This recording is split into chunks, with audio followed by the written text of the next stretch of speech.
guys, Loading Gears here. Welcome back to my Metal Gear Solid lore series. On the last episode, we finished going through the Shadow Moses incident, where Snake learned that he had a clone brother named Liquid. This brother was none other than Eli from Metal Gear Solid 5, and they are both genetic clones of Big Boss.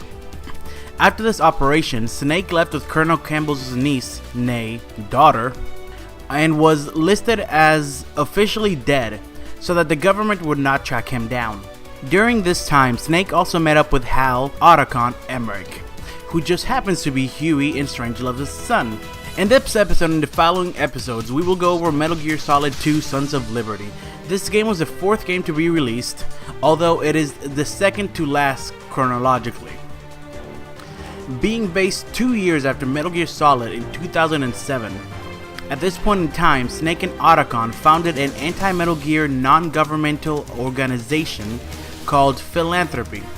Very original.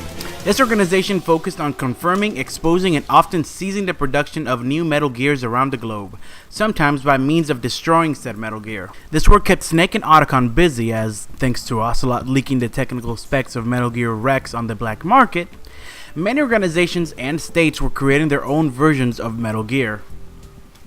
Sometime after the events of Shadow Moses, Nastasha Romanenko, one of the people on your support team in Metal Gear Solid, that you probably forgot about because she only had optional dialogue, released a book called In the Darkness of Shadow Moses, The Unofficial Truth. This book told of the story of the Shadow Moses incident through Nastasha's eyes, whom was working alongside agents of the Patriots, a group which until now has only been referenced to and vaguely described.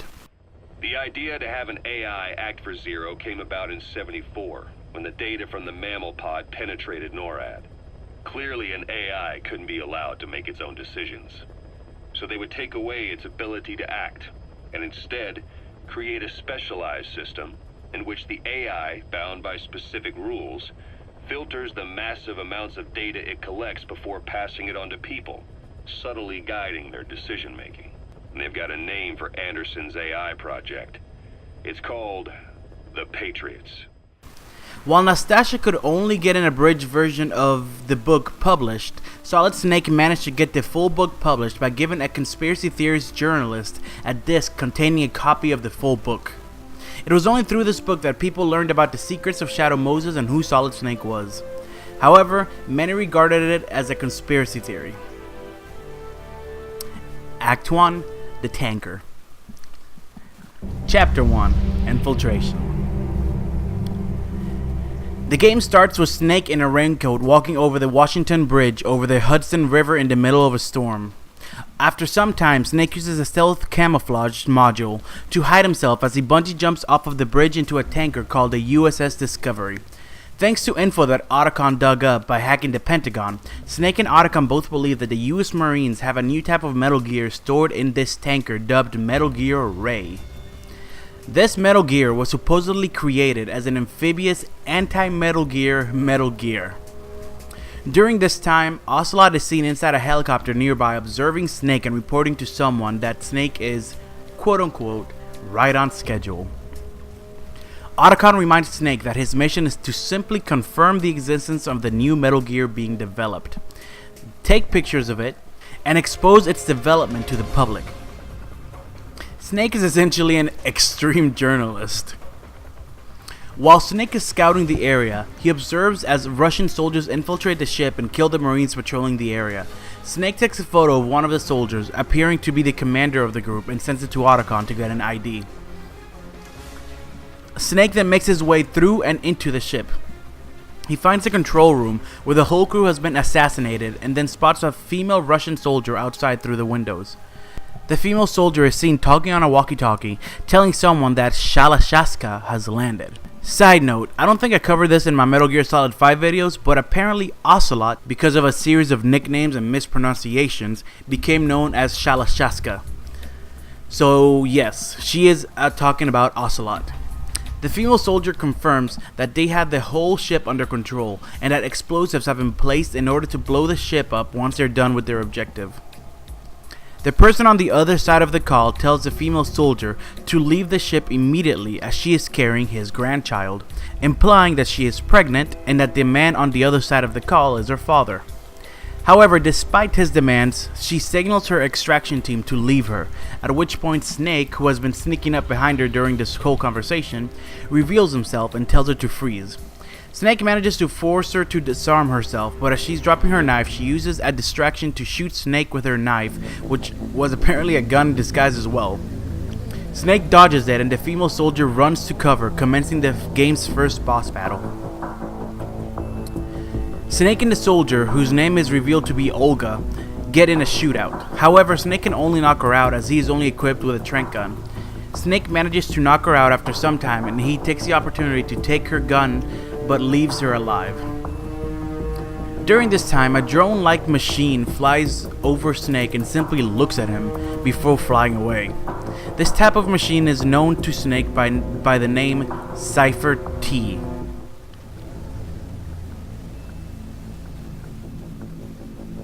Snake contacts Otacon, and Otacon tells him that they have identified the man in the picture. It is none other than Sergei Gorlukovich, Ocelot's and Liquid's benefactor mentioned near the end of Metal Gear Solid. In any case, have you heard from your friend Colonel Sergei Gorlukovich at Spetsnaz yet? That Gorlukovich, he's no warrior, he's a politician. Maybe so, but he's the one who gave us the Hind and most of our other heavy firepower. He's got over 1,000 soldiers under his command. If we joined forces, we could put up quite a resistance here. He is the current GRU colonel and the man Ocelot was supposed to meet with after Shadow Moses. Also, Snake confirms to Otacon that the machine he saw flying above him was called a Cypher T, and that it was an army model. So now Snake is in a marine boat trying to get proof of a confidential marine weapon while being infiltrated by Russian soldiers and spied on by army tech. Things are so complicated. Otacon takes this moment to reveal to Snake that he didn't dig up the information about the new Metal Gear on his own. Instead, he got an anonymous tip, which he usually never trusts. However, he told Snake that he trusted this tip because the anonymous informant was named EE. This was significant to Otacon because he used to have a younger stepsister called Emma, and he always called her EE, Emma Emmerich. Although he didn't trust it at first, he couldn't get that coincidence out of his mind, especially since nobody really knew about Emma, and he hadn't seen her in over 10 years. This is what led him to break into the Pentagon system to confirm the leak. However, Otacon now fears he made a mistake and advises Snake to be careful. Chapter 2: Finding Ray. Snake makes his way through the ship, finding the way to the hangar. In there, he encounters none other than Vulcan Raven, back from the dead after being devoured by birds. Just kidding. After fighting through an ambush, Snake enters a room.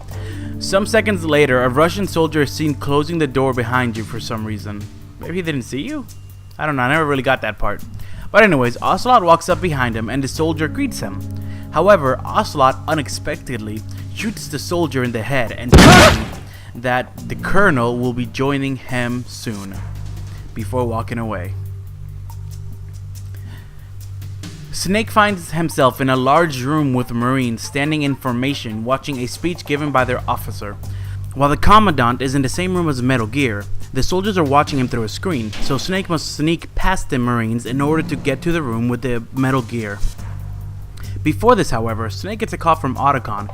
He tells him that it seems somebody is monitoring their conversation but is only listening. They're not trying to intercept or trace the communications, which worries Otacon even more.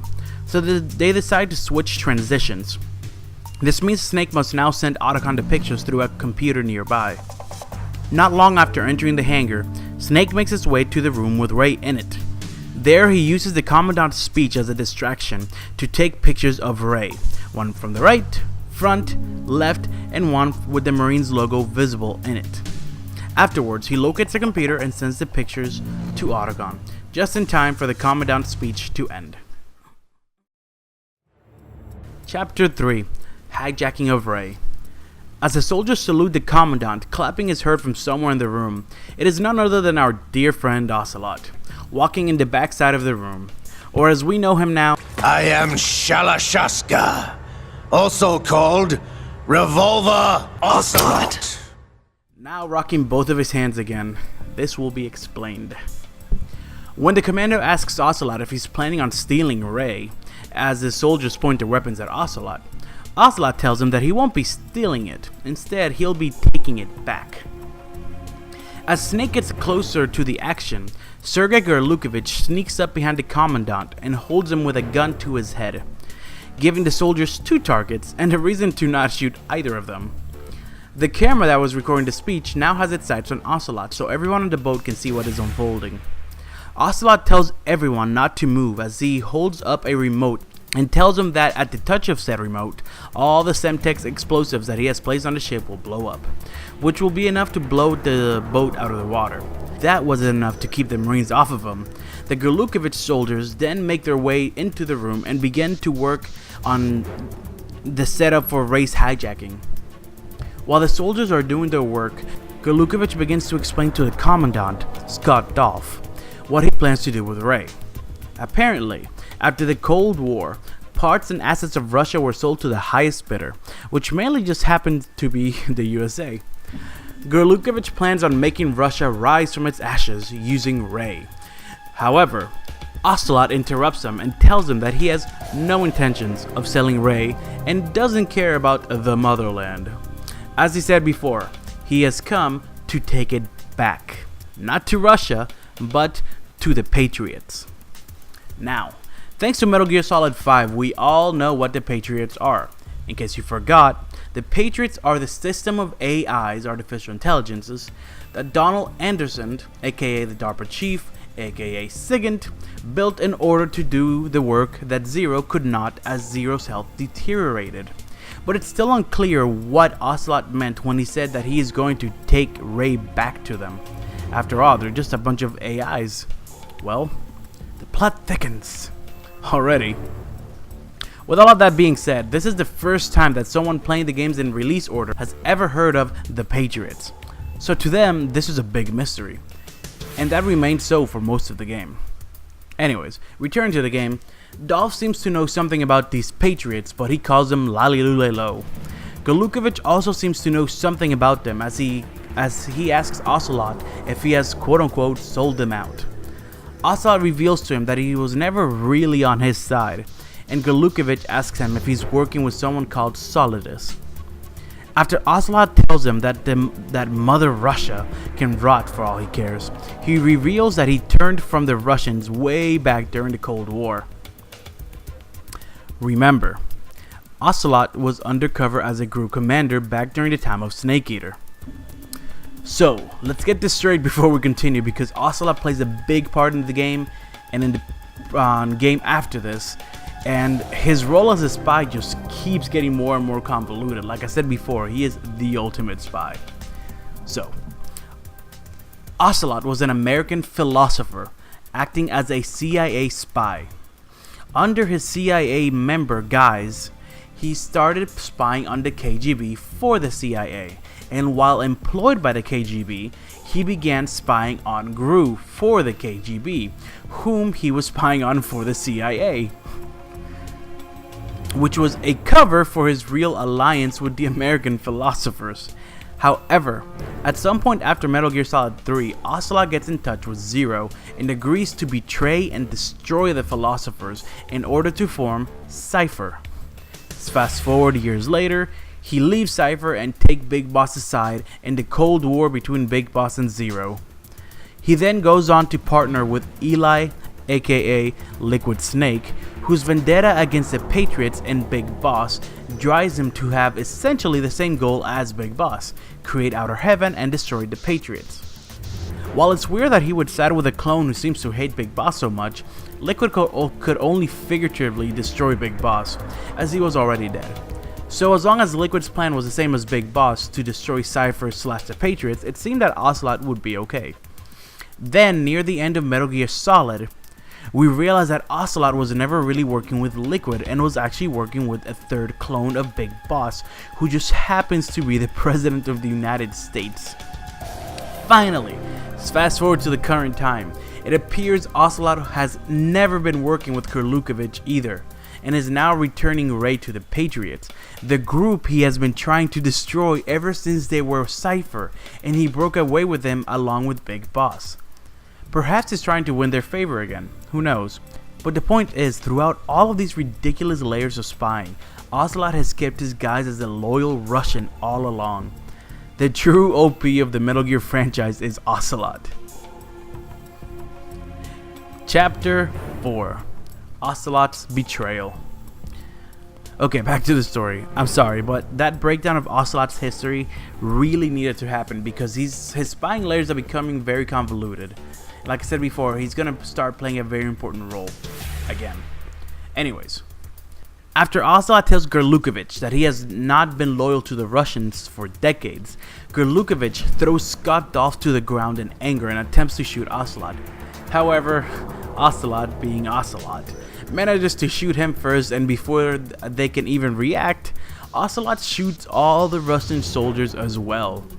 Then, after telling everyone that they're still close enough to the shore to swim for their lives, he sets up the explosives on the boat.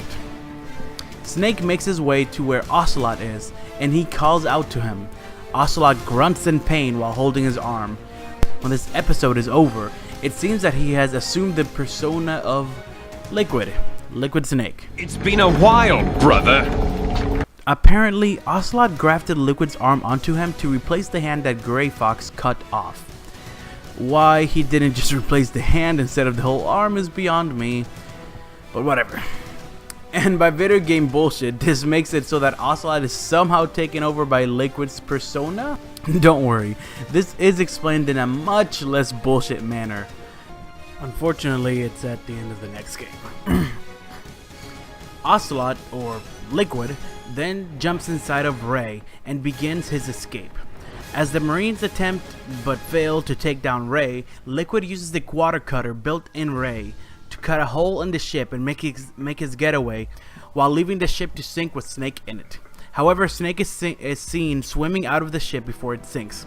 As Ocelot, who is back in control of his body, is clearly looking at Snake, he says to someone, No problems. Proceeding as planned, sir.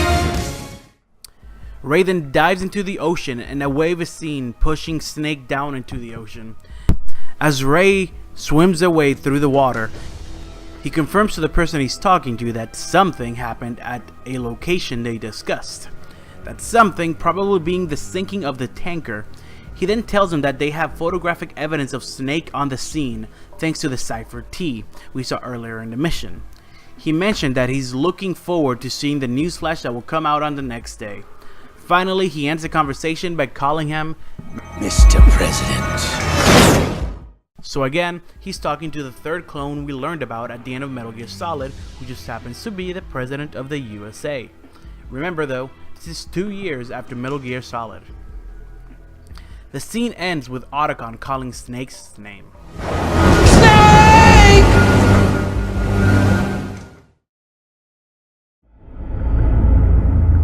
Act 2. The Plant. Chapter 1. Briefing. The second act of the game and the main bulk of the game starts around the same area of that the first part did. 2 years after the events of the tanker, so 4 years after Shadow Moses. It starts with what sounds like Colonel Campbell speaking with Snake, who seems to have a different voice. I hear the cleanup isn't quite over yet. The conversation is essentially a recap of what happened during the tanker act, except they seem to be recalling the official story instead of the real story.